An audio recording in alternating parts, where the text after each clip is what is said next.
BF for whatever is still remaining and still usable that they have not been able to recover.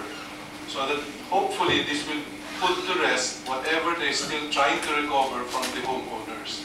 So we are ready to receive a proposal from BF, and we were waiting for that, in fact, this morning, but unfortunately they were not able to give us the numbers. But based on what they said, they invested 60 million. We'd like to see what still remains unrecoverable in the 60 million. And we're ready to compensate them. That's on the record, Mr. Singson, and that's a very pleasant statement coming from Maynilad. Palapakan po natin ang Maynilad.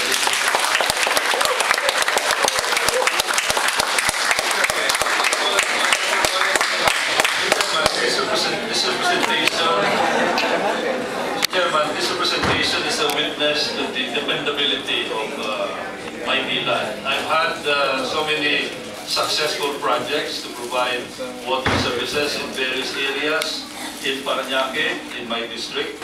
It's very simple.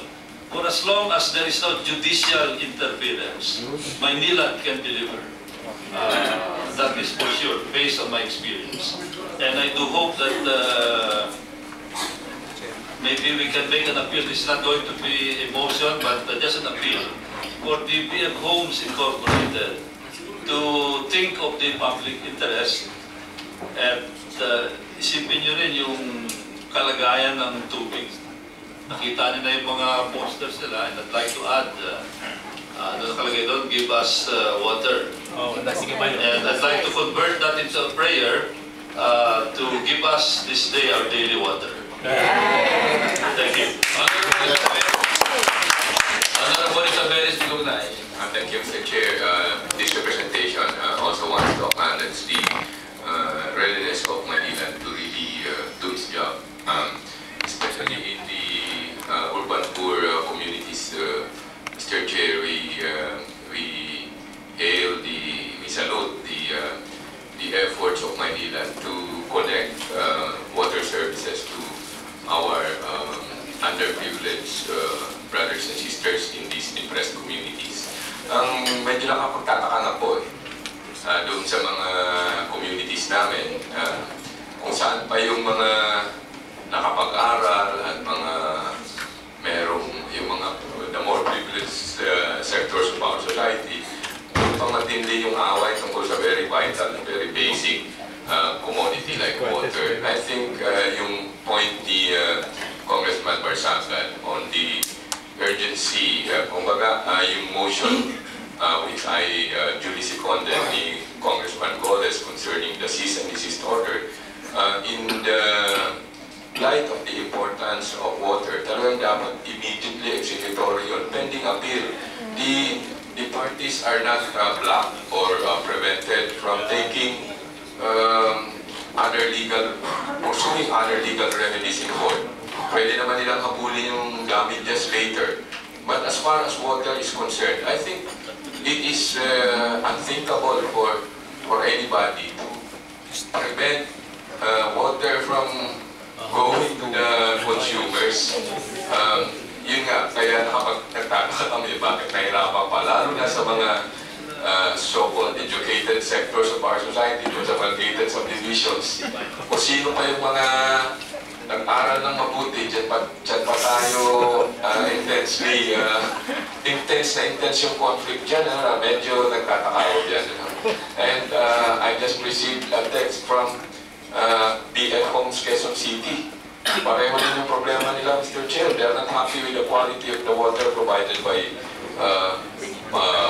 BF Homes through its water service company. No? So, yung incident nito, this investigation, Mr. Chair, is really just a tip of the iceberg. As already mentioned by Congressman Barsaga, marami ding similar cases all over, and for lack of time, maybe we cannot ask Maynilad or those who are in the know kung ano-ano pang mga areas ang mayroong similar problems, particularly sa nature ng bulk buying, bulk water supply. ng certain subdivisions and communities. What also bothers me and disturbs me, Mr. Chair, is the inability of government to enter into a private subdivision and provide water when the private landowner or claimant thereof insists on his right not to allow the Maynilad to come in. Is the property right of the private landowner greater than the right of the people to survive? Because without water, everybody is going to die. Diba? I am citing in particular, Mr. Chair, the case of Malacanang Homeowners Association Incorporated sa Pangarap. That has been a controversial piece of property.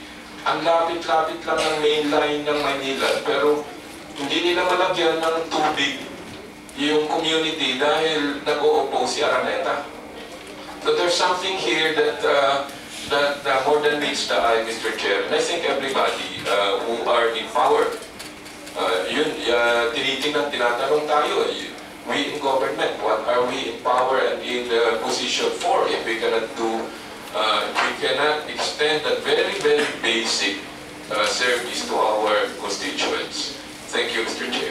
Mr. Chairman, earlier I made a motion which has been duly approved and seconded, and I would like to now request the Honorable Amanda Bagansing, an icon in housing and development in the Philippines, to chair the special task force if it's acceptable to all the parties concerned. It is acceptable. I'm asking the parties concerned if the task force that we created in Congress will be chaired by the Honorable Bagansing, who is an author professor in housing and real estate development, to chair it with all the other members of the committee as executive members. Thank you, Honorable Bagansing, for accepting. Ladies and gentlemen, Any objection by any objection? no objection, eh? Thank you very much. Well, my friends, further to Honorable sa first statement a while ago, we must always remember we are not only dealing with housing, we are dealing with human settlements. And water is primordial in any human settlement. And not only that, kasi kaya masyadong concern ng homeowners, believe you me, pamilya nandun eh. Hindi lang yung mga nandito, the whole family live in